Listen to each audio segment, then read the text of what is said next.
So scale and complexity varies between different entities, just like we looked at in the previous page. And we are giving examples here of Malta Motors. Malta Motors is a global manufacturing company that has 52 factories across 31 countries.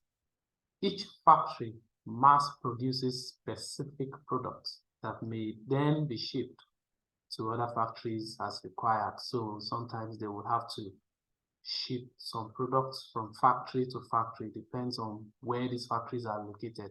Sometimes they might be located across different countries or within the same country, but just in different states. So for example, all of Malta's petroleum engines are manufactured at a factory in Eastland.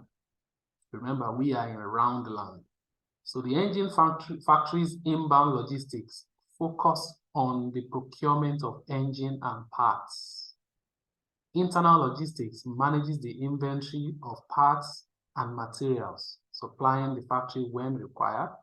Outbound logistics stores completed engines, shipping them to Malta factories that assembles them. Each of Malta's factories has its own logistics system. So sometimes clients have their own logistics systems, but sometimes they may decide to interact with a third-party logistics service in a company, just like we are a logistics service, a fully logistics service company. So sometimes these companies might interact with us, as mentioned here, interacting with third parties and with other factories in the group as appropriate. So they have their own logistics systems. Sometimes they may just need some of our own logistics systems as well, just to complement whatever it is that they have already. So that means we must be good in our, we must be very efficient in how we manage inventory. We must be efficient in how we manage our logistics so that these guys can continue to rely on us.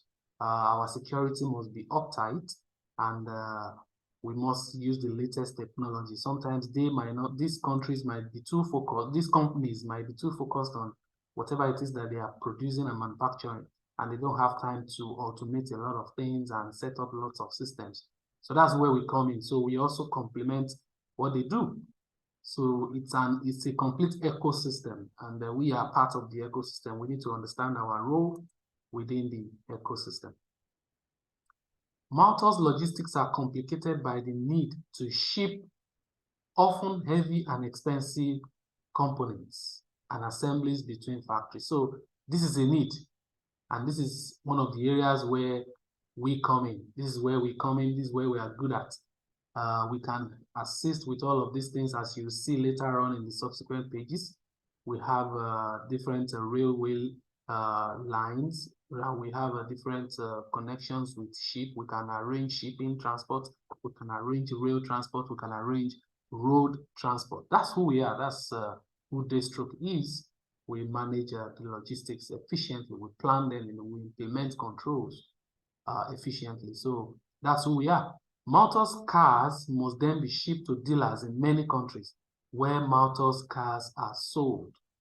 So this is one of the headaches that we solve for Malta. If Malta is one of our customers, the Malta's logistics are complicated by the need to ship often heavy and expensive components. So they need to ship heavy and expensive components. So that's where we come in.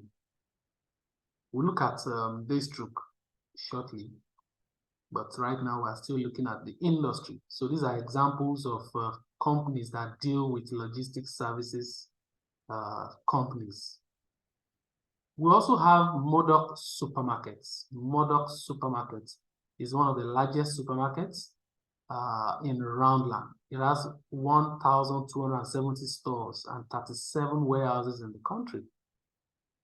So remember, we're talking about scale and complexity. They are different according to different entities. So we've looked at a global car manufacturing company, and now we're looking at a supermarket chain. So inbound logistics for a supermarket chain focus on deliveries by food manufacturers to Murdoch's warehouses It focuses on deliveries by food manufacturers to Modocs warehouses, each of which covers a geographical region. So perishable goods, such as milk, are delivered directly to shops by suppliers. So remember, we talked about this. So who arranges for these perishable goods to be delivered to shops directly by suppliers? Internal logistics manages inventory at the warehouses and shops. Modocs uses lorries to replenish shops with goods from its warehouses. Modocs uses lorries to replenish the shops with goods from its warehouses. So Modocs has its own lorries that it uses to replenish the shops whenever they need replenishment of products. Most sales are direct to customers who collect their own goods. Some sales are made through Modoc websites, and so there is an outbound logistics function that handles deliveries to customers. So this Modoc supermarket seems like it has its own logistic service department on its own. It operates on its own. It has logistics function that handles deliveries directly to customers. It has lorries that it uses to replenish shops with goods directly from its warehouse. And so it looks like an holistic company on its own. So these are examples of the scale and complexities of the different activities that are involved in moving products, services, or goods from one location to another.